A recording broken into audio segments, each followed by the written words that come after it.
When I came home from my 12-hour shift, my wife said, "This pigsty is embarrassing. What do you even do all day?" She was standing in the living room, wearing fresh highlights that cost $300 and nails that cost another 100, and holding shopping bags from her 4th trip to the mall this week, while pointing at a single cup I'd left on the coffee table before my 5 o'clock shift. "Rebecca, I just worked 12 hours at the warehouse. You've been home all day." She laughed and sat down on the couch she'd bought last month for $4,000 that we couldn't afford. "I've been busy too. The salon took 4 hours. These highlights don't just happen. Then I had lunch with Brittany and we went shopping. I'm exhausted." She kicked off designer shoes that cost more than I made in a week. "You went shopping again? The credit cards are maxed." She rolled her eyes. "I needed new workout clothes. How am I supposed to stay attractive for you if I don't have proper athleisure?" She hadn't worked out once since buying the $800 Peloton that was now a clothing rack. "Rebecca, the dishes are piled up. The laundry hasn't been done in 2 weeks. The bathroom is growing things." She stood up angry. "So clean it. You live here too. Why is housework always my job?" She hadn't had a job in 3 years. "Because I work 60 hours a week to pay for your shopping and you're home all day doing nothing." She gasped like I'd slapped her. "Nothing? I maintain myself. Do you know how much work it is to look this good? The skincare routine alone takes 2 hours." She spent 2 hours putting on creams that cost more than our groceries. "Then after skincare, I have to plan my outfit. Check social media, book appointments, maintain friendships. I don't have time for housework." She said this while unemployed, living off my salary. "Your friends are all unemployed wives who spend their days shopping." She got defensive. "We're not unemployed. We're homemakers focusing on self-care and wellness." None of them made homes. They made credit card debt. "What home are you making? The house is filthy. We've eaten takeout for 6 months because you won't cook." She pulled out her phone. "Cooking is outdated. Modern women order in. It supports local restaurants." Supporting restaurants we couldn't afford while she bought ingredients that rotted in our fridge because she didn't know how to cook. "I found moldy food from 2 months ago in the vegetable drawer." She shrugged. "So throw it out. Why is that my problem?" Everything was her problem because she created it, but refused to solve it. "Rebecca, I leave at 5 a.m. and get home at 7 p.m. When exactly should I clean?" She had an answer ready. "Weekends. Other husbands managed to keep houses clean while working. Other husbands had wives who contributed something. Those husbands have partners who help. You spend weekends at the spa." She got angry. "Self-care isn't selfish. My therapist says I need to prioritize myself." Her therapist, whom she paid $200 an hour, validated her laziness. "Your therapist also says you have anxiety about working, but you seem fine shopping." She started crying. "You don't understand the pressure I'm under. Having to look perfect all the time. Keeping up with social expectations. It's exhausting. The only expectation was that she contribute anything to our marriage. I'm asking you to wash a dish, maybe vacuum once a month." She threw herself on the couch dramatically. "This is emotional abuse, expecting me to be your maid while I'm dealing with my mental health." Her mental health prevented housework, never shopping. "What about my mental health? Working myself to death while you complain about the house you won't clean?" She stopped crying immediately. "That's different. Men don't have the same emotional complexity. You just go to work and turn your brain off." I lifted boxes all day, calculating how many I needed to lift to pay for her latest purchases.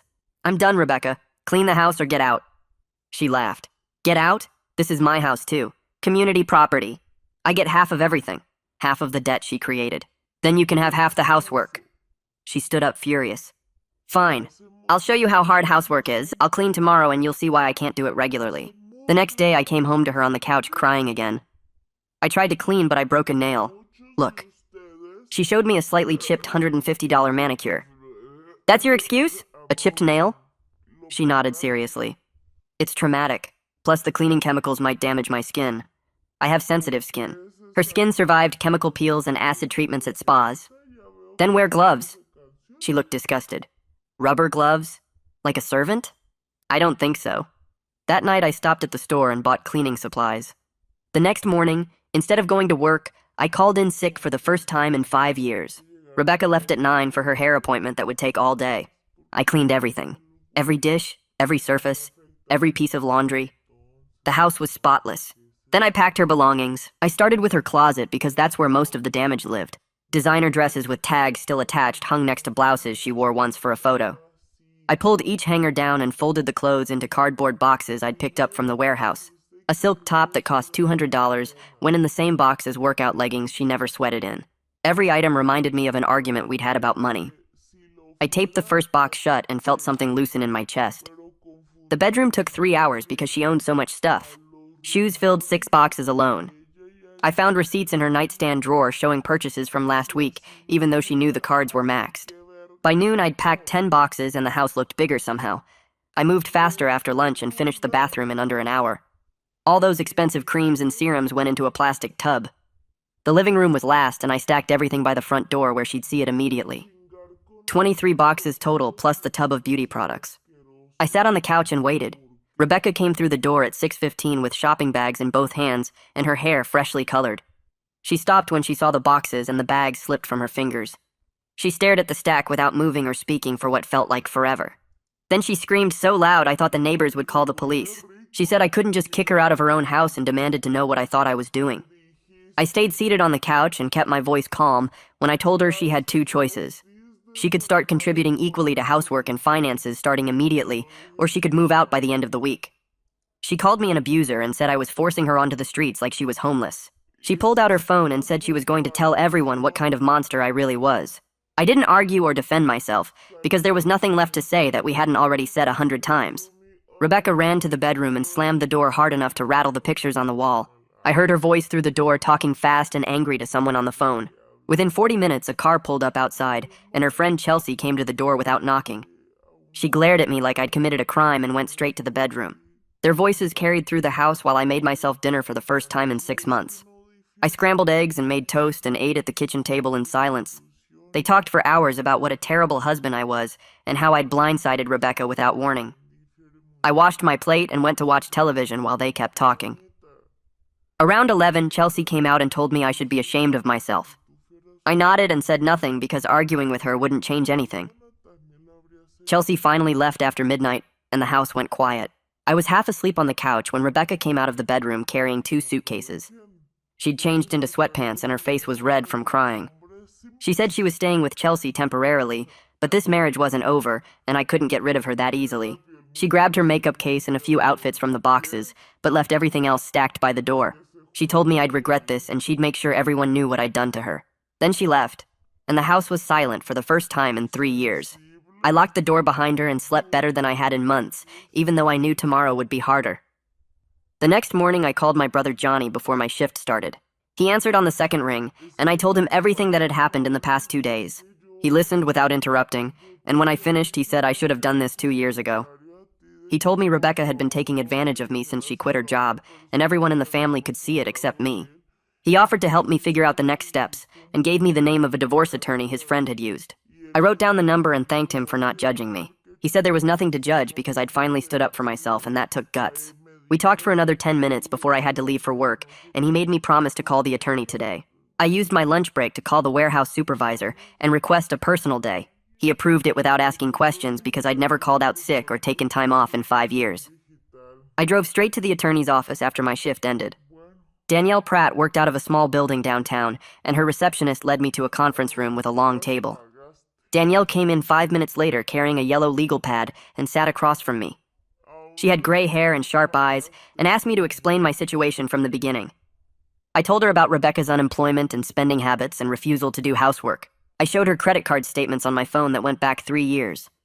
She took notes while I talked and didn't interrupt once. When I finished, she said Rebecca's unemployment actually worked in my favor regarding asset division because she hadn't contributed to household income. Danielle told me to document everything before we filed any papers. She wanted records of the debt Rebecca created and her refusal to work or do housework and the spending patterns. I realized I had credit card statements going back 3 years that told the whole story. She said to print them out and highlight the purchases that were clearly Rebecca's personal spending. She also told me to write down specific incidents where Rebecca refused to do housework or complained about being asked to contribute. I took notes on my phone while she talked and felt relieved that someone finally understood what I'd been dealing with. We scheduled another meeting for next week, and she said not to communicate with Rebecca except through text so everything was documented. I left her office feeling like I'd made the right decision for the first time in years. That evening, I spread credit card statements across the kitchen table and started going through them line by line. Every statement showed purchases from stores Rebecca loved and restaurants she wanted to try to salons she visited weekly. I highlighted charges in yellow and added them up month by month. The first year of her unemployment, she spent $18,000. The second year was $26,000. The third year was 36,000 and still counting. I felt sick seeing the numbers written down because it was real money I'd earned lifting boxes in a warehouse. $80,000 in 3 years while she contributed nothing to household income and complained that I didn't appreciate her. I printed everything and put it in a folder for Danielle and tried not to think about all the things we could have done with that money if Rebecca had just gotten a job. My phone buzzed around 9 and Rebecca's name appeared on the screen. The text said, I needed to apologize and let her come home immediately. I didn't respond because Danielle told me to keep communication minimal. Rebecca sent another text 5 minutes later, asking if I was ignoring her. Then another saying she couldn't believe I was being so cruel. The texts kept coming every few minutes and went from angry to sad to threatening. She said I was destroying our marriage over nothing, and everyone would side with her when they heard the truth. She said her therapist agreed I was being emotionally abusive by forcing her out. She said she'd take me for everything in the divorce and I'd regret ever crossing her. By the time I went to bed, she'd sent 15 messages, and I hadn't responded to any of them. I turned my phone on silent and fell asleep, knowing tomorrow would bring more of the same, but at least I'd finally taken the first step toward getting my life back. The next morning at the warehouse, I went through the motions of scanning boxes and loading pallets, but my mind kept replaying the previous day. Carlos walked past my station twice before he stopped and crossed his arms. He watched me miss a scan and have to redo it. You good? I nodded and kept working. He didn't move. You sure? Because you've worked here 4 years and I've never seen you miss a scan. I set down the scanner and looked at him, going through some stuff at home. He nodded slowly and gestured toward his office. Take 5. I followed him into the small room that smelled like coffee and cardboard. He sat on the edge of his desk and waited. I'm separating from my wife. The words came out easier than I expected. He didn't look surprised. Yeah? How long you been married? 6 years. She hasn't worked in 3 and won't do anything around the house. I finally told her to leave. Carlos rubbed his jaw. I went through something similar about 5 years back. My ex spent money like water and acted like I was the problem for noticing. I felt something loosen in my chest, knowing someone else understood. It's been building for years, but I finally hit my limit. He pulled a business card from his desk drawer and handed it to me. This is a credit counselor. Good guy. He'll help you figure out the financial mess before it gets worse. I took the card and put it in my pocket. Thanks. Carlos stood up. Also, we've got overtime available if you need extra money for legal fees. As much as you want. I thanked him again and went back to my station feeling like maybe I wasn't completely alone in this. Lunch break came at noon, and I sat in my car eating the sandwich I'd packed that morning. My phone showed 3 new texts from Rebecca, but I ignored them. Someone knocked on my window and I looked up to see Ryan from the loading dock. I rolled down the window. Hey man, there's someone at the main entrance asking for you. My stomach dropped. Who? He made a face. Your wife, I think? She's crying pretty hard. I got out of the car and walked toward the front of the building. Rebecca stood near the security gate wearing sweatpants and one of my old hoodies with her hair in a messy bun. Her face was red and blotchy. She saw me and started crying harder. Please just talk to me. The security guard looked uncomfortable. I walked closer but stayed on my side of the gate. What are you doing here, Rebecca? She wiped her nose with her sleeve. You won't answer my texts. I had to see you. Several of my coworkers had gathered near the loading bay watching. I'm at work. You can't just show up here. She reached through the gate toward me.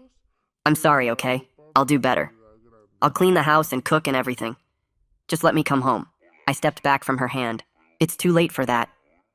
She sobbed louder, and the security guard shifted his weight. Please don't do this. I love you. I need you. Ryan appeared next to me and spoke quietly.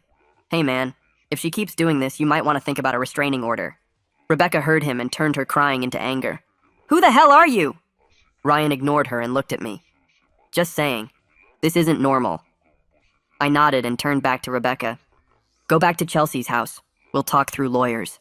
She screamed that I was ruining her life, and the security guard asked her to leave. She finally walked away, still crying, and got into Chelsea's car that was parked down the street. I went back to work but couldn't focus for the rest of the day. That evening, I drove to the address on the card Carlos gave me. The credit counselor worked out of a small office above a tax preparation place. His name was on the door in faded gold letters. I knocked and a voice told me to come in.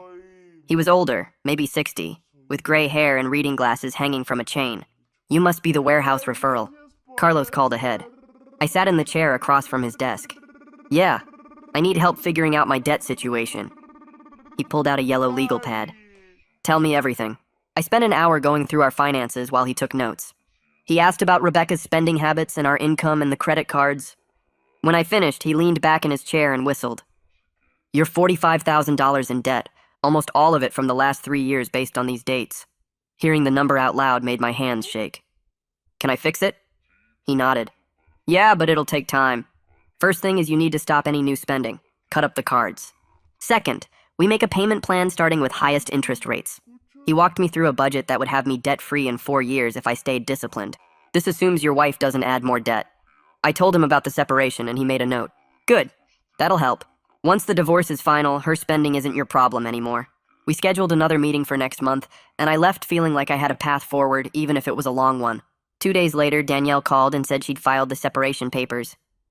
Rebecca will be served at the address you gave me, Chelsea's place. I was at home cleaning the kitchen when she called. How long until she gets them? Danielle shuffled papers on her end. Process server is going this afternoon. Expect a reaction. The reaction came 3 hours later. My phone rang and Rebecca's name appeared. I almost didn't answer, but Danielle said to document everything. Hello? Rebecca was screaming, so loud I had to hold the phone away from my ear. You're really doing this? You filed papers? I kept my voice calm. Yes, we're separated. She called me every name she could think of. You're ruining my life. I'll make sure you lose everything in the divorce. The house, the car, everything. I let her yell until she ran out of breath. Are you done? She started crying again. How can you be so cold? Don't you care about me at all? I did care, or at least I used to, but I was too tired to keep trying. Goodbye, Rebecca. I hung up and she called back immediately. I sent it to voicemail. She called 6 more times before finally stopping. That night, I slept through the night for the first time in months. The air mattress I'd bought at the discount store squeaked every time I moved, but I didn't care. Rebecca had taken the expensive bed during her first trip back to get clothes, and I wasn't about to buy another one while drowning in debt. I woke up at 5 without an alarm and looked around the bedroom. The house was completely silent. No sounds of Rebecca's morning routine, or her playing videos on her phone, or her complaining about being tired. I got up and made coffee in the clean kitchen. Every surface stayed exactly how I left it. No dishes appeared overnight. No shopping bags materialized on the couch. I ate breakfast at the table and washed my plate immediately after. The simple act of maintaining order felt better than anything had in years. I left for work and came home that evening to find everything still clean. This was what normal felt like. 3 days into the separation, my phone rang from a number I didn't recognize. I answered, and a woman's voice asked if I was Rebecca's husband. Who's calling? She identified herself as Rebecca's therapist. My jaw tightened. You shouldn't be calling me directly. She used her therapy voice, all calm and understanding. I'm concerned about Rebecca. She's experiencing severe anxiety due to the separation. She needs support right now, not abandonment. I walked to the kitchen and poured water. She needs to take responsibility for her actions. The therapist sighed. Anxiety is a real condition. Rebecca struggles with change and pressure. Forcing her out of her home has triggered a crisis. I gripped the glass harder. She didn't struggle with anxiety when she was shopping 4 times a week. The therapist's voice got firmer. That's not fair. Retail therapy is a coping mechanism. I laughed without humor. A coping mechanism that put us $45,000 in debt. She started to respond, but I cut her off.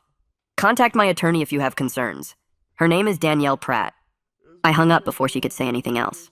When I told Danielle about the call later, she said it was inappropriate and possibly unethical. Therapists aren't supposed to contact spouses without consent. She's overstepping. I felt validated knowing even the therapist was out of line. Johnny came over on Saturday morning with his truck. Ready to finish this? We spent 4 hours boxing up everything Rebecca had left behind. Her clothes that didn't fit in her first trip. Her collection of unused workout equipment. The decorative pillows she'd bought that cost more than groceries. The fancy kitchen gadgets still in their packaging. Every box represented money wasted and arguments avoided. Johnny loaded them into his truck bed while I sealed them with tape. You doing okay? I looked at the pile of boxes. Better than I've been in years, actually. He nodded. Good. You should have done this a long time ago, but better late than never. We drove to a storage facility on the edge of town. I rented the smallest unit they had, and we stacked Rebecca's boxes inside. The monthly fee was $60, but having her stuff completely out of my space was worth every penny. Johnny helped me change the locks on the house when we got back, just in case she tries to come back when you're at work. We finished as the sun was setting. He left, and I walked through my house looking at all the empty spaces where Rebecca's things used to be. It felt bigger somehow. Cleaner. Mine. Monday morning, I got a text from Chelsea. Rebecca wants to know if you'll pay for her therapy and beauty appointment since the separation is your fault and it's causing her emotional problems. I stared at the message for a full minute before forwarding it to Danielle. Her response came back in under 5 minutes. Absolutely not. I'll handle this. 20 minutes later, Chelsea texted again. Your lawyer is really rude. I didn't respond. Danielle called that afternoon. I told them you're not responsible for Rebecca's personal expenses and to stop making demands through third parties. If they have legitimate requests, they need to go through me. I thanked her and went back to work. That evening, Rebecca sent her own text. You used to care about me. Now you won't even help with basic necessities. I blocked her number like Danielle suggested and felt lighter immediately. Carlos posted the overtime schedule and I signed up for every available shift. My regular schedule was Monday through Friday, 8 hours a day. I added Saturday shifts and stayed late 3 nights a week. The extra money went straight to the credit card, starting with the one that had 22% interest. I made a payment of $800, the biggest payment I'd ever made, and watched the balance drop. It felt like chipping away at a mountain, but at least I was moving in the right direction. Each payment made the weight on my shoulders a little less heavy. I worked until my back ached and my hands cramped, but I kept going. Every box I lifted was one step closer to being free of the debt Rebecca created. By the end of the month, I'd paid off $1,500. The credit counselor called it excellent progress. I called it survival. 2 weeks later, Danielle called about the mediation session. The mediator wanted both of us in the same room to discuss splitting everything up. I showed up 15 minutes early to a plain office building with gray carpet and fluorescent lights that hummed too loud. Rebecca arrived right on time with Chelsea, who waited in the lobby giving me dirty looks through the glass door. The mediator was a woman in her 50s wearing a cardigan and glasses on a chain. She introduced herself and explained the ground rules. Rebecca started crying before we even sat down. She pulled tissues from her purse and dabbed at her eyes while the mediator waited patiently. We finally got started, and the mediator asked Rebecca to explain her position. She launched into a speech about how I kicked her out without warning and left her homeless and broke. I sat there listening to her rewrite history while the mediator took notes. The crying got louder when the mediator asked about the debt. Rebecca claimed she didn't know anything about the credit cards or how much money she spent. The mediator looked at me, and I pulled out the folder Danielle prepared. 3 years of statements showing every purchase. The mediator flipped through them slowly. Rebecca cried harder and said I was ambushing her with paperwork.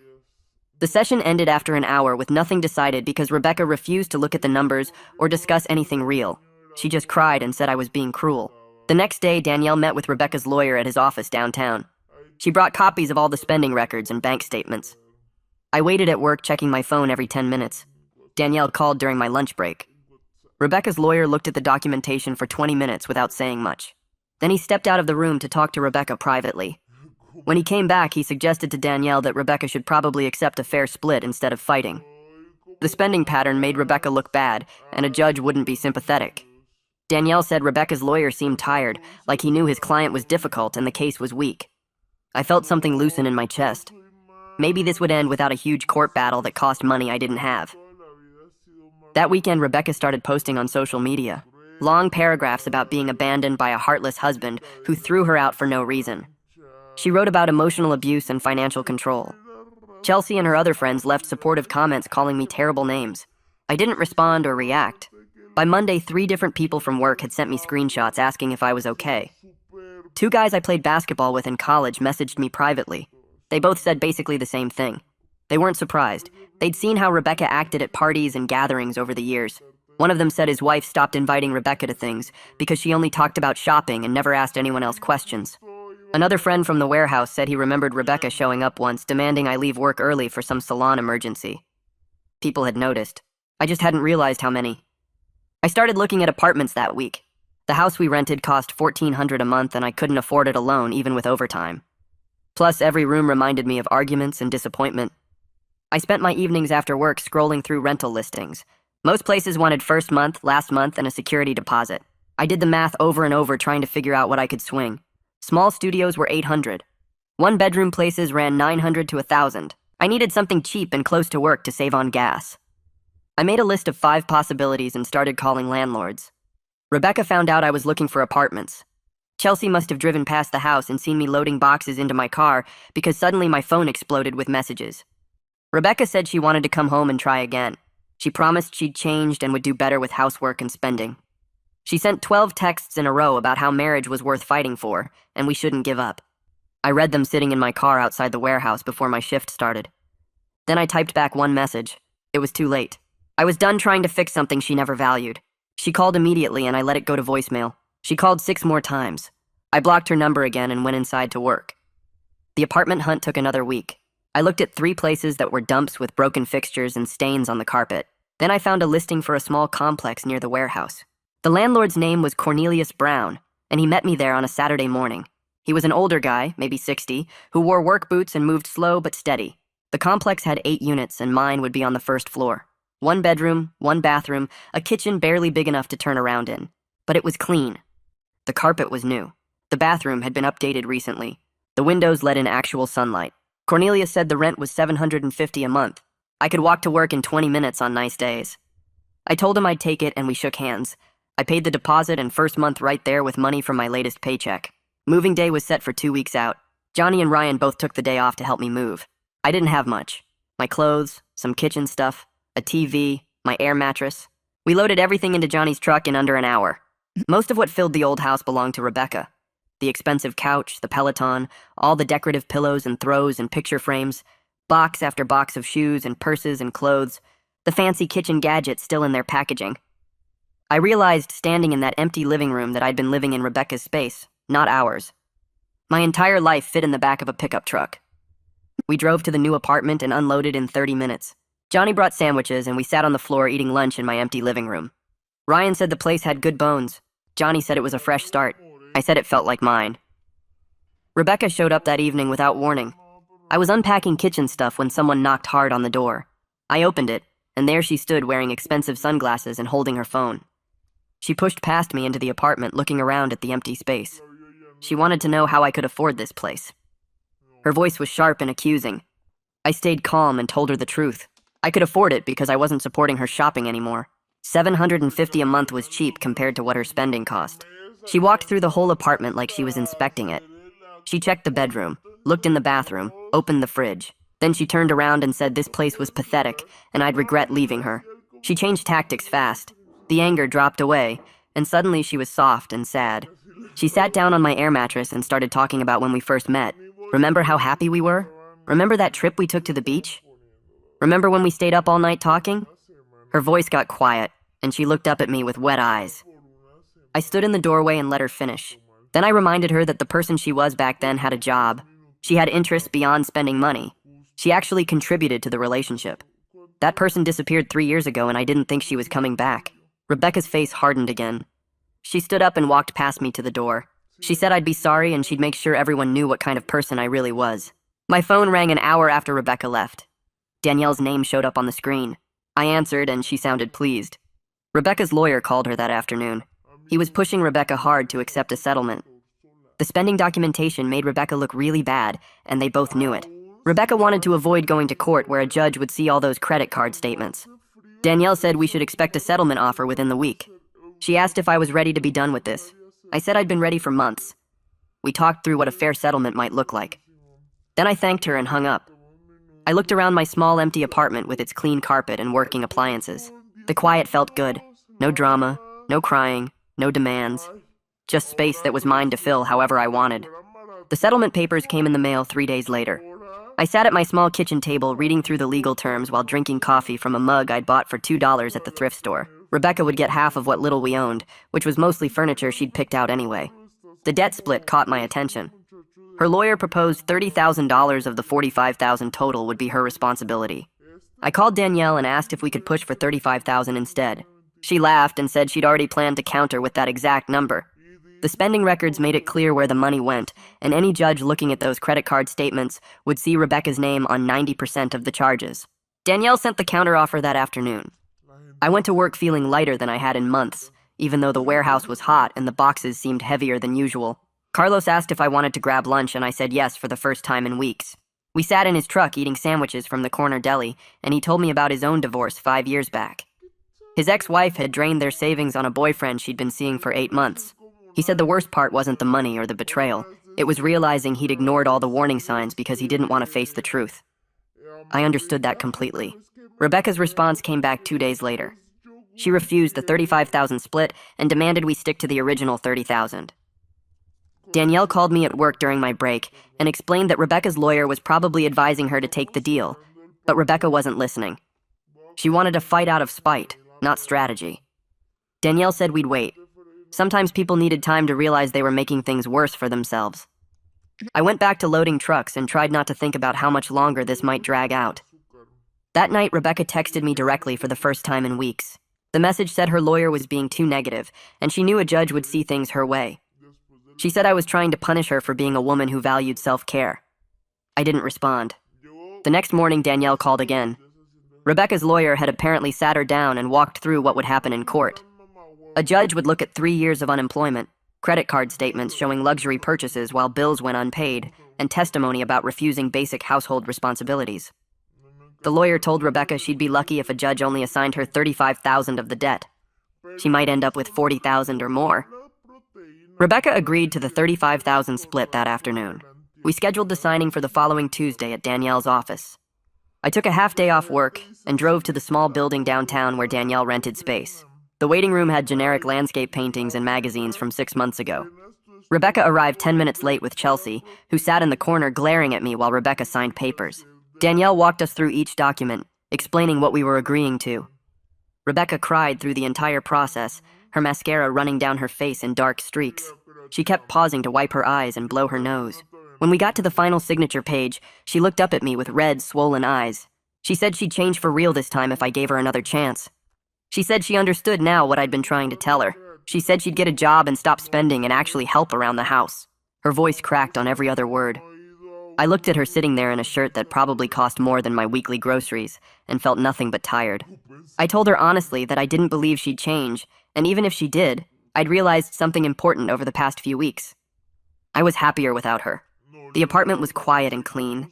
My paycheck went toward paying off debt instead of funding shopping trips. I slept through the night without waking up anxious about money. I didn't want to go back to the stress and chaos, even if she promised to be different. Rebecca's face crumpled and she signed the last paper with a shaking hand. Chelsea stood up and took her arm, pulling her toward the door. Chelsea turned back and gave me a look that made it clear she thought I was the villain in this story. The door closed behind them, and I felt my shoulders relax. The divorce was finalized 6 weeks later.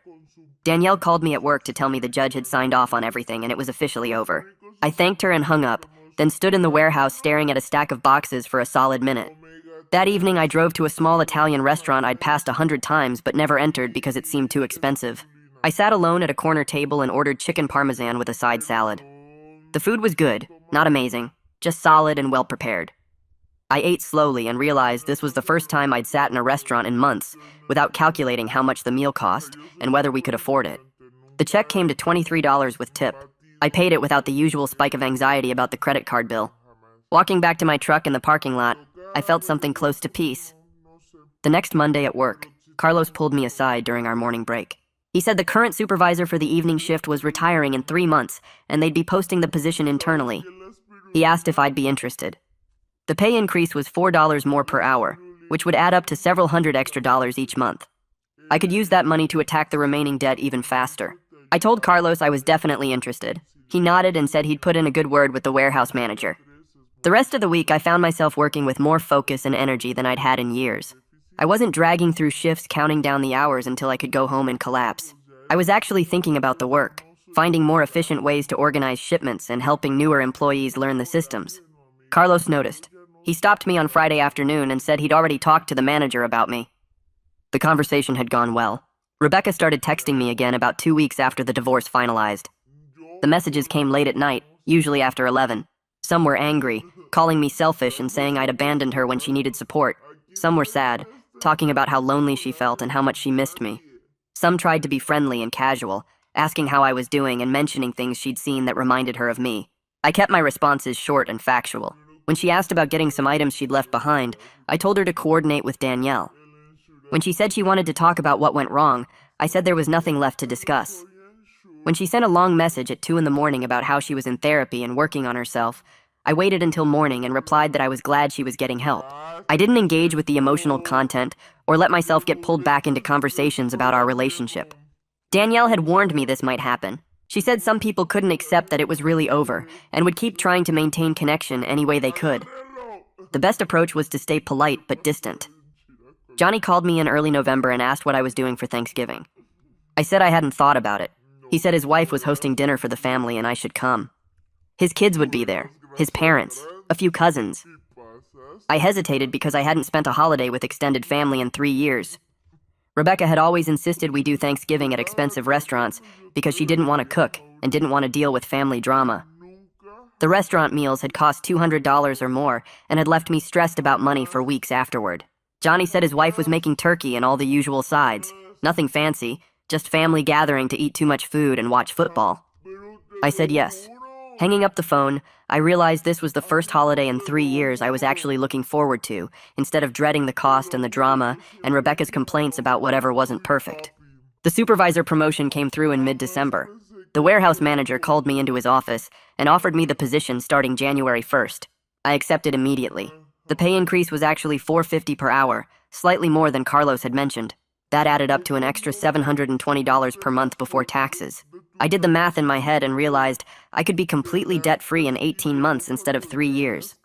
That night, I went to the bank and opened a separate savings account that only I had access to. I transferred $50 into it as a start. It felt good to see money going into savings instead of everything disappearing into debt payments and Rebecca's spending. The account was mine, under my name only, and nobody could touch it but me.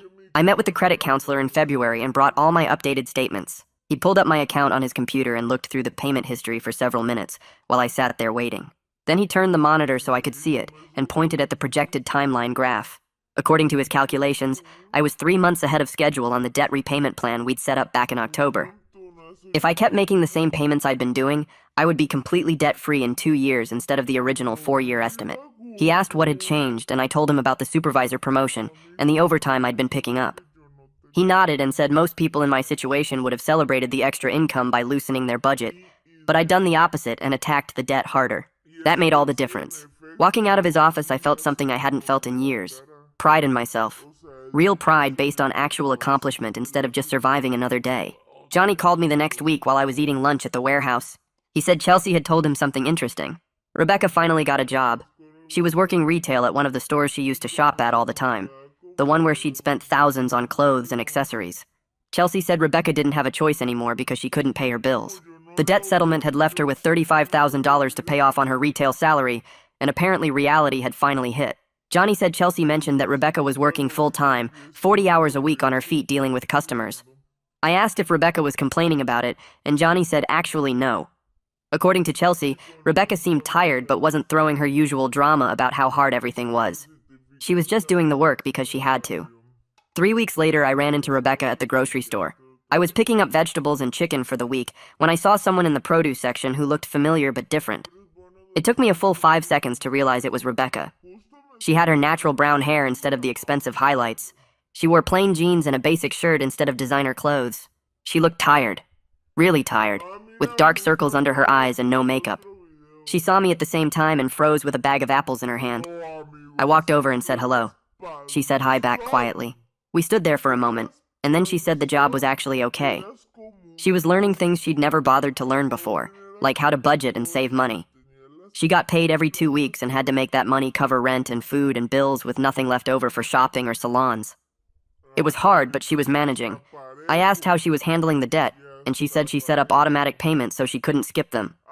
Every month, a chunk of her paycheck went straight to the credit cards before she could touch it. She hated seeing that money disappear, but she understood now why I'd been so stressed all those years. We talked for another few minutes, and then she said something that surprised me. She apologized. Really apologized. Not the fake sorry she used to give when she wanted something. She said she understood now what I'd been dealing with. Working all day and coming home to a mess and having no money because someone else spent it all. She said she got it finally. Living it herself had taught her what 3 years of me explaining it never could. I told her I accepted her apology, and I was glad she was learning to take care of herself. Then I made it clear we weren't getting back together. She nodded and said she knew that. She wasn't asking to come back. She just wanted me to know she was sorry and she was trying to be better. We said goodbye and went our separate ways in the store. Walking to the checkout, I felt lighter somehow.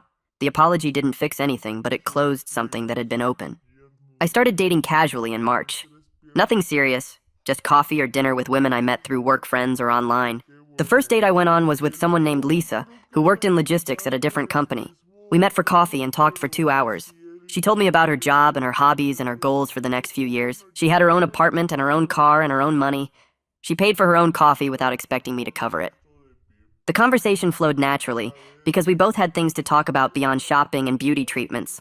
She asked about my work and actually listened to the answers instead of changing the subject back to herself. I went on dates with a few other women over the next couple months and realized something. I enjoyed talking to women who had their own interests and careers. It was refreshing. It was eye-opening. I'd forgotten what it felt like to have a conversation with someone who contributed equally instead of just taking. My apartment felt like home by April. I'd lived there for 5 months and it had transformed from an empty space into my space. The furniture was basic but comfortable. The kitchen had supplies I actually used to cook real meals. The bathroom stayed clean because I cleaned it regularly. Everything in the apartment was paid for with money I earned and managed myself. No debt attached to any of it. The couch cost $200 from a discount furniture store instead of $4,000 on credit. The TV was a modest size I bought on sale instead of the biggest one available. The dishes were simple white plates from the dollar store instead of expensive designer sets. Walking in the door after work felt good instead of stressful. This was mine. Small and simple, but mine. Rebecca sent me a message in late April on what would have been our wedding anniversary.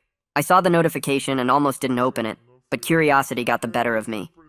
The message was long. She thanked me for forcing her to face reality, even though she'd hated me for it at the time. She said getting kicked out and having to support herself had been the worst thing that ever happened to her, but also the best thing. She was in actual therapy now, not the kind where the therapist just validated everything she said. This therapist challenged her and made her look at her behavior honestly. She was learning about herself and why she'd acted the way she did.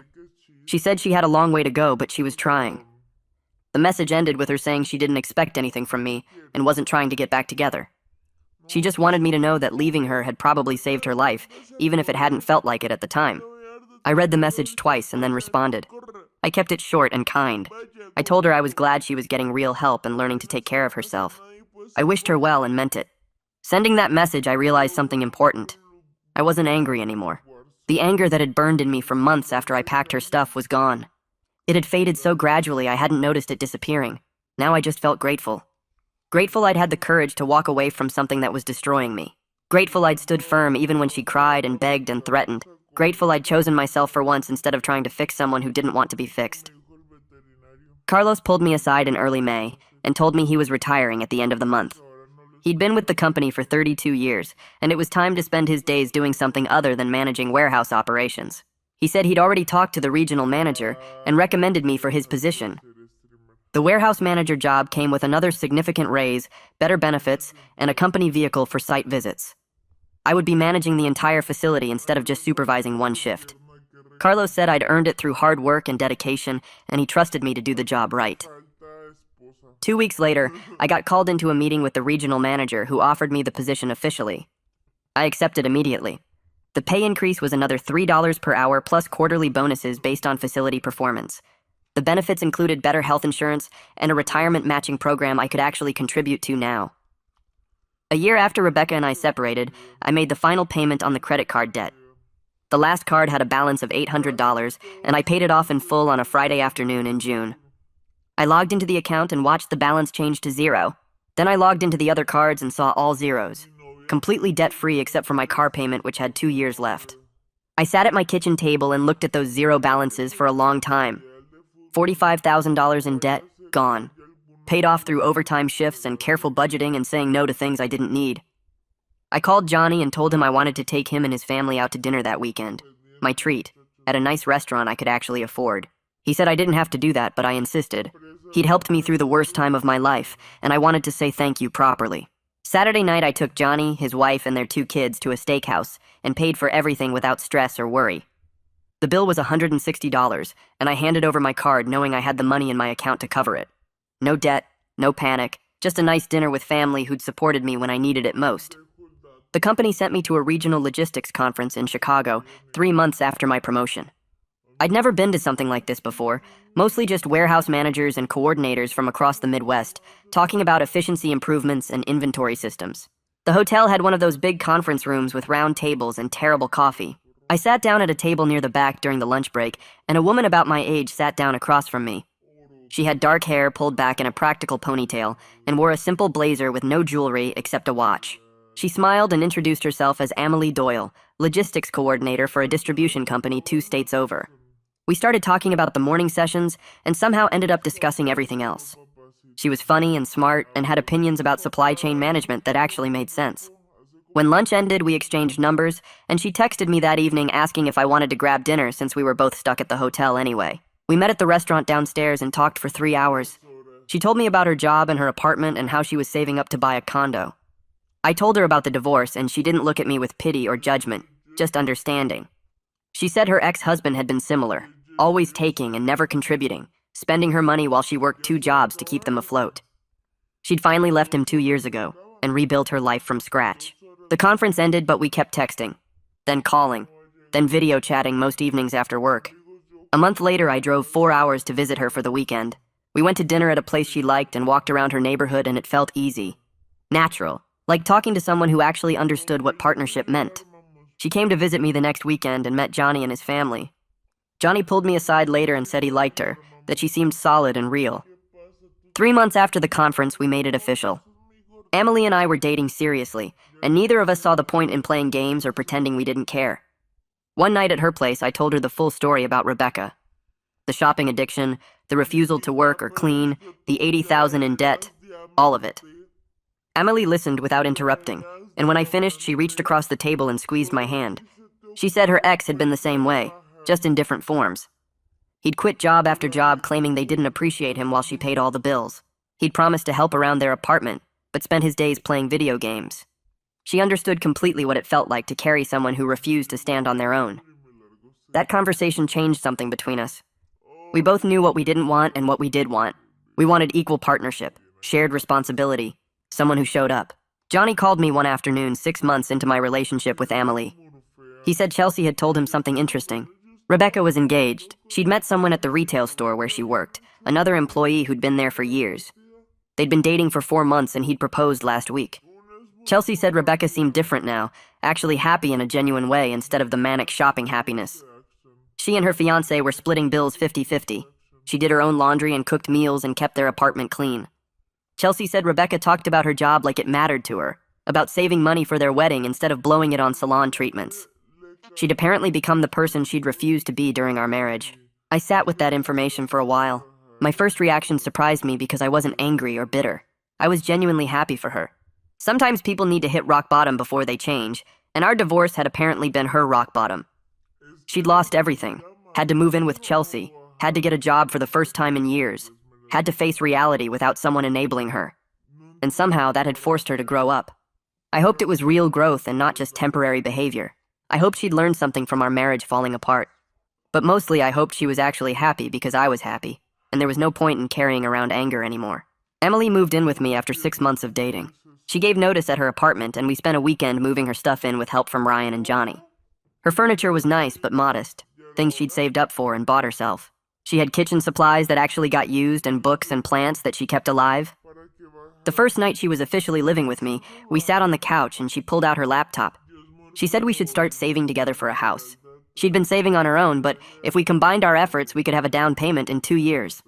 She opened a spreadsheet showing her calculations, how much we'd each contribute monthly, what neighborhoods we could afford, what kind of mortgage we'd qualify for. It felt incredible to be with someone who thought about our future as a partnership, who planned and saved and worked toward shared goals. We opened a joint savings account the next week and set up automatic transfers from both our paychecks. Every month I watched that balance grow and felt proud instead of anxious. This was money we were building together, not debt I was drowning in alone. 2 years after my divorce, Emily and I bought a house. It was small, just 3 bedrooms in a neighborhood 20 minutes from my warehouse, but it was ours. Both our names on the mortgage, both of us contributing equally to the down payment. We'd saved $30,000 together and put it down on a house that cost $160,000. The mortgage payment was less than what we'd been paying in rent for my apartment.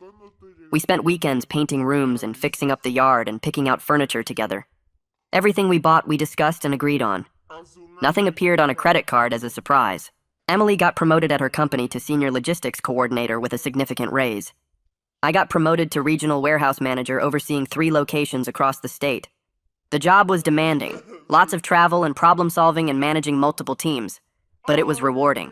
I had a partner who supported my career while building her own, instead of someone who resented me for working. We got married on a Saturday afternoon in October, 3 years after we met. Simple ceremony at a small venue with close friends and family. Emily wore a dress she'd picked out herself that cost $300 and looked beautiful. I wore a suit I already owned. Johnny gave a speech about how far I'd come from that exhausted guy who finally stood up for himself 3 years ago. He talked about watching me struggle under weight that wasn't mine to carry and how proud he was when I finally put it down. Emily's parents gave a speech about how happy they were that their daughter found someone who treated her as an equal partner. We had dinner and dancing and left by 9 because neither of us liked being the center of attention for too long. The whole wedding cost $8,000 that we'd saved for specifically and paid in full. No debt, no stress, just a good day celebrating with people we cared about. A week after the wedding, a card arrived in the mail. Rebecca's handwriting on the envelope. Inside was a congratulations card with a genuine message saying she was glad I found someone who appreciated me. She said she was sorry for how things ended between us and grateful that I'd forced her to face reality, even though she'd hated me for it at the time. She was married now, too, and finally understood what partnership actually meant. I showed the card to Emily and told her I appreciated the gesture and the growth it represented. Emily said it took courage to send something like that, and she respected Rebecca for doing it. We put the card in a drawer and moved on with our lives. 3 years after my divorce, I was living in a house I co-owned with an equal partner, completely debt-free. Thriving in my career, genuinely happy. I woke up every morning next to someone who pulled her own weight and expected me to pull mine. We split chores and bills and decisions. We talked about problems instead of avoiding them. We saved money and planned for the future and supported each other's goals. Walking away from that toxic situation with Rebecca had been the hardest decision I'd ever made.